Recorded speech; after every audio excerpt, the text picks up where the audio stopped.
ప్రేక్షకులందరికీ నమస్కారం.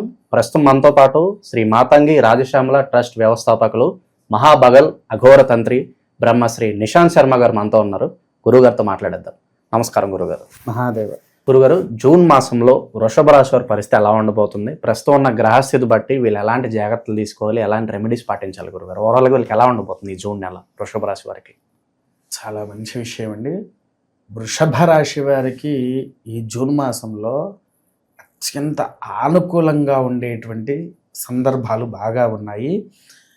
వీళ్ళకి ఎలా అంటే బొగ్గును ముట్టుకున్న బంగారం తయారవుతుంది. బొగ్గును ముట్టుకున్నా అది బంగారం కింద మారుతుంది. పట్టిందల్లా బంగారమే. వ్యాపారవేత్తలకు అదృష్ట దేవత కలిసి వస్తుంది. ఇందులో అదృష్ట దేవత లక్ష్మీదేవి రూపంలో కలిసి వస్తుంది.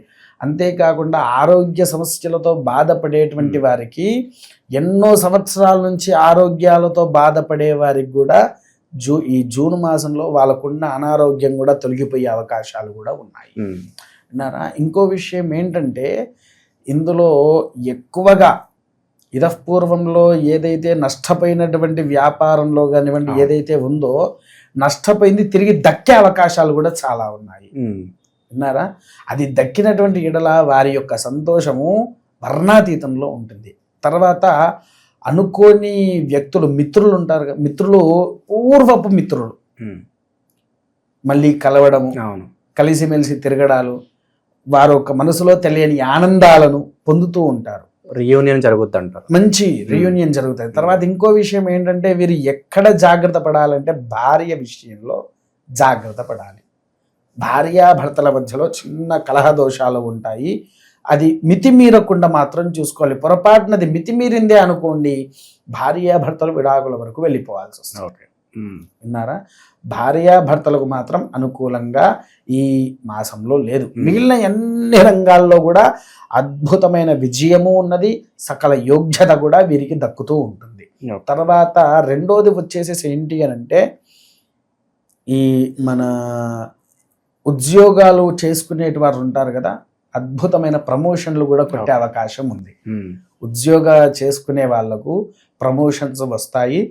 మంచిగా వాళ్ళకు ఉన్న వాటికి అనుకూలమైనటువంటి వ్యవస్థ దక్కుద్ది.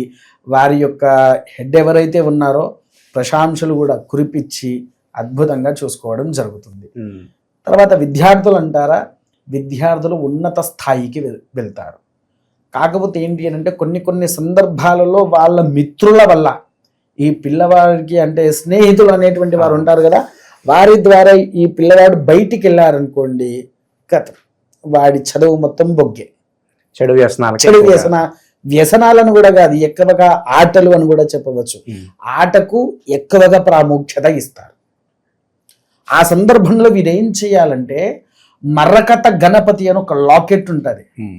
మరకత గణపతి లాకెట్ తయారు చేయించి ఆ పిల్లవాడికి మెడలో గనక వేస్తే సక్రమైనటువంటి చదువు వాడు చదవగలుగుతూ ఉంటాడు. లేదా పగడ గణపతి, మరకత గణపతి అయినా పగడ గణపతి, ఇవి రెండు కూడా వారికి అద్భుతమైన విద్యాన్ని అందిస్తూ ఉంటుంది. విద్యను అదొక్కటి వాళ్ళు ఆచరిస్తే సకల యోగ్యతో క్షేమంగా విరధిల్లుతూ ఉంటారు.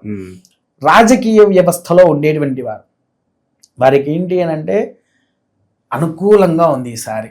ఎంత అనుకూలంగా అంటే అసలు వారు కూడా ఊహించలేదంటే నేను రాజకీయంలో ఇంత సంపాదించవచ్చా అనే ఆలోచన కూడా వారికి వస్తుంది. సంపాదనతో పాటు పేరు ప్రఖ్యాతలు అంటే ఏ సంపాదన అంటే ఒక్కటే డబ్బు అనేది కాదండి, పేరు ప్రఖ్యాత. అబ్బా వాడు ఏం పేరు ప్రఖ్యాతలు సంపాదించాడయ్యా అంటారు. అవునా? సంపాదన అంటే అది డబ్బులు మొదలు కాదు, దీని తర్వాతనే డబ్బులు. విన్నారా? ఆ పేరు అనేటువంటిది వారికి వచ్చేసరికి వారి యొక్క ఆనందం వర్ణాతీతంలో ఉంటుంది.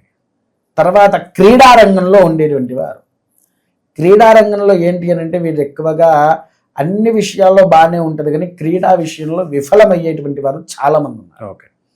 క్రీడ విషయంలో వాళ్ళు జాగ్రత్తగా ఉండి వ్యవహరించుకుంటే అద్భుతమైన ఫలితాలు ఇస్తాయి. తర్వాత సినీ ప్రముఖులు, వీరికి మాత్రం అత్యంత అద్భుతంగా ఉందండి ఈసారి వృషభ రాశి వారికి.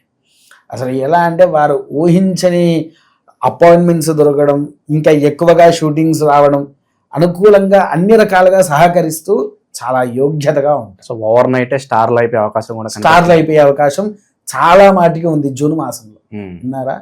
కాకపోతే ఒకటి ఏంటి అంటే అందరికీ బాగానే ఉన్నా ఒక చిన్నది ఏంటి అని అంటే ఆరోగ్య సమస్యనే. వాస్తవానికి చెప్పాలి అని అంటే ఈ విశ్వవసు నామ సంవత్సరం ఏదైతే ఉందో ఇది పూర్తయ్యే వరకు 12 రాశులు, ఈ 12 రాశులు ఏవైతే ఉన్నాయో ప్రతి ఒక్క రాశి వారికి కూడా ఆరోగ్య సమస్యలు ఒక్కొక్కరికి ఒక్కొక్క రకంగా ఇచ్చారు గ్రహస్థితుల్లో. ఎందుకు అని అంటే కొంతమందికి కుజుడు బాగున్నట్టు, కొంతమందికి సూర్యుడు బాగున్నాడు, కొంతమందికి చంద్రుడు బాగున్నాడు. వీటి వల్ల కొన్ని మానసిక వేదనల వల్ల వచ్చేటువంటి అనారోగ్య సమస్యలు బాగా వస్తాయి. ఇక్కడ ఏంటి అని అంటే వీళ్ళకు వచ్చే సంతోషం కంటే ఇదపూర్వంలో ఉండే మెంటల్ టెన్షన్స్ ద్వారా బీపీ షుగర్ అనేటువంటిది పెరగడం జరుగుతుంది. విన్నారా? మామూలుగా బీపీ షుగర్ ఉన్న వారికైనా అవి అత్యంత ఎక్కువగా పెరుగుతూ ఉంటాయి. దానివల్ల వీరికి లేని సమస్యలు వస్తూ ఉంటాయి. వీరేం చెయ్యాలి అని అంటే దీనికి పరిహారం కూడా చెప్పేయమంటారా? చెప్పండి. ఒక చిన్న విషయంలో చెప్పేస్తాను.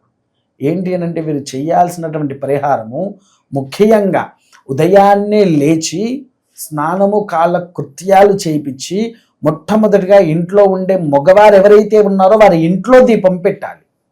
వారి ఇంట్లో దేవుడి దగ్గర దీపం పెట్టేసేసి ఏదైనా హనుమంతుల వారి దేవాలయమైనా లేకపోతే దుర్గాదేవి ఆలయమైనా వెళ్ళేసేసి అమ్మవారికి ప్రదక్షిణ చేసి ప్రతి శుక్రవారం రోజున రాహుకాలంలో అమ్మవారికి దీపారాధన పెట్టడం అనేది అత్యంత ముఖ్యమైనది.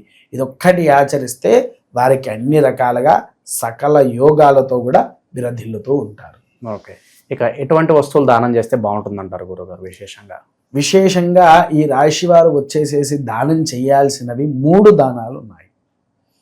ఒకటి వచ్చేసేసి ఏంటి అని అంటే శుక్రగ్రహ దానం ముఖ్యంగా చేయాలి.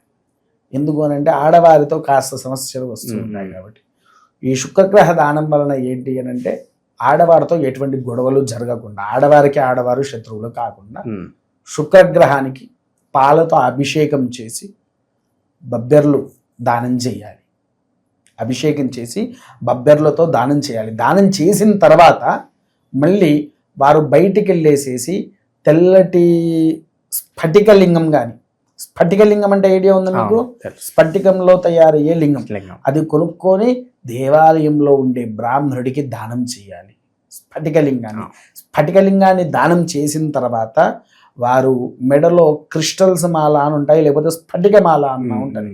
అటు శివలింగంతో పాటు ఈ స్ఫటిక మాలను కూడా దానము చేస్తే అత్యంత అద్భుత ఫలితాలను కూడా వీళ్ళు పొందుతారు. తర్వాత ఖచ్చితంగా ఏదో ఒక శుక్రవారమైనా కానివ్వండి, గురువారమైనా, గురు శుక్ర ఈ 2 వారాల్లో ఏదో ఒక రోజు ఎంచుకొని అనాథ పిల్లలకు కానివ్వండి, లేకపోతే ఎక్కడైనా రోడ్డు మీద సుమారు 100 కిలోల రైసో ఎంతో కొంత మీకు వీలైనంత తయారు చేసి 10 మంది కడుపు నింపండి. మీకుండే సర్వ దోషాలు కూడా తొలగిపోతాయి. అత్యంత దానం ఏంటిదయ్యా అంటే అన్నదానం.